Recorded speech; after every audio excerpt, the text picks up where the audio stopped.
Bonjour à tous, merci de nous suivre pour ce flash d'information. La Banque mondiale et l'agence foncière rurale Lafor ont rencontré hier vendredi les services du Premier ministre Robert Begré-Mambé. Objectif, affiner les stratégies susceptibles d'améliorer la sécurisation du foncier rural via le Presfor. Le Presfor, c'est le programme de renforcement et de sécurisation du foncier rural. Le Presfor va s'étendre à 16 régions. On attend de ce nouveau programme efficacité et inclusivité. Le point avec Lancine Bakayoko.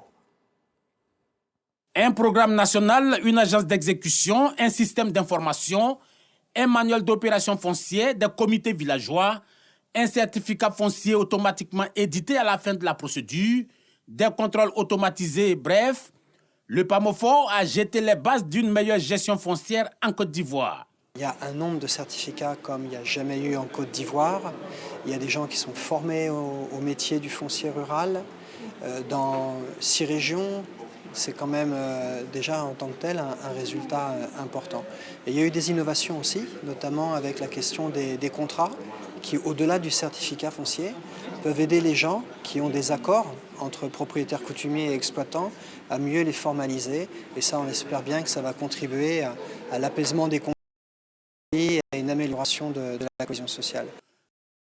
Le gouvernement et ses partenaires financiers ont donc décidé de poursuivre les activités via le programme de renforcement et de sécurisation foncière Presfor.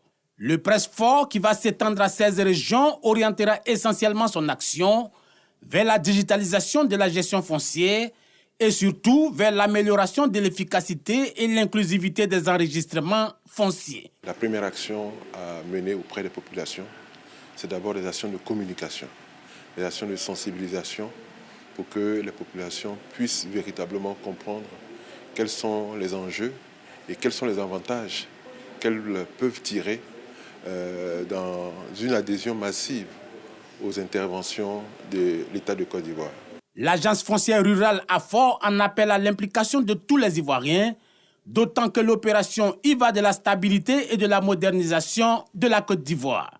On a eu toutes les difficultés dans certaines régions au départ parce qu'on ne comprenait pas, on voulait savoir si on ne venait pas déposer des gens au profit d'autres populations.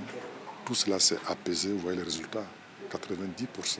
Alors pendant 20 ans, on était au plus 4000 cette fois fonciers. Aujourd'hui, ça a été multiplié par 15 en moins de 4 ans.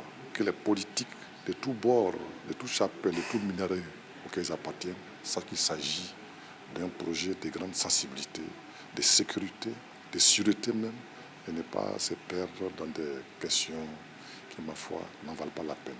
Si tout se passe comme prévu, la Banque mondiale devrait accroître le niveau de ses engagements financiers. La délivrance du certificat sera gratuite.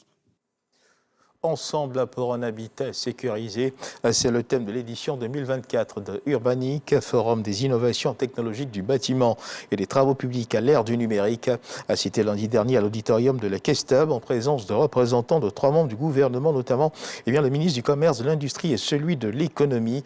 Conférence inaugurale, panel et exposition des acteurs de l'écosystème du cadre bâti vont passer en revue les problématiques du secteur de la construction. Nous y reviendrons assurément dans nos prochaines éditions. La cataracte, c'est la première cause de cécité en Côte d'Ivoire. Près de 56 000 cas de cataracte sont répertoriés dans le pays chaque année, selon le ministère de la Santé. Pour freiner cette pathologie, les campagnes se multiplient. À Odiéné, une campagne gratuite de dépistage et de chirurgie de la cataracte a été lancée par le maire de la commune, Nassene Batouré, représentant pour la circonstance le ministre de la Santé, Pierre Damba. Et puis dans l'actualité internationale du côté de la Tunisie, le président tunisien Kaïs Saïed, au pouvoir depuis 2019, a annoncé hier vendredi qu'il briguerait un nouveau mandat lors de l'élection présidentielle qui doit se tenir le 6 octobre prochain. Et toujours dans l'actualité internationale, vous le savez, une panne informatique géante a perturbé de très nombreux réseaux de transport à travers le monde hier vendredi, notamment les aéroports. Plusieurs vols ont été annulés du fait de cette panne. Des services d'urgence et des services financiers. La situation semble progressivement revenir à la normale dans la majorité des secteurs affectés. Notons que la panne était, semble-t-il, liée à un dysfonctionnement au sein de l'entreprise de cybersécurité CrowdStrike, ce qui a eu pour conséquence une défaillance majeure des systèmes Windows. Et on termine ce tour de l'actualité internationale avec le conflit israélo-palestinien et les conséquences qui en découlent. Le virus de la polio menace désormais la population de Gaza. Le virus ayant été découvert hier vendredi dans des échantillons d'eau usée par le ministère de la Santé locale et l'UNICEF. La poliomyélite, rappelons-le, se propage très vite et représente un vrai danger pour les camps surpeuplés. Pour l'instant, aucun cas de poliomyélite n'a été détecté chez un humain. C'est ce qu'a déclaré l'Organisation mondiale de la santé. Le virus n'ayant à l'heure actuelle été isolé que dans l'environnement. Et voilà qui marque la fin de ce flash d'information. Merci de nous avoir suivis. Je vous retrouve à 13h pour le journal.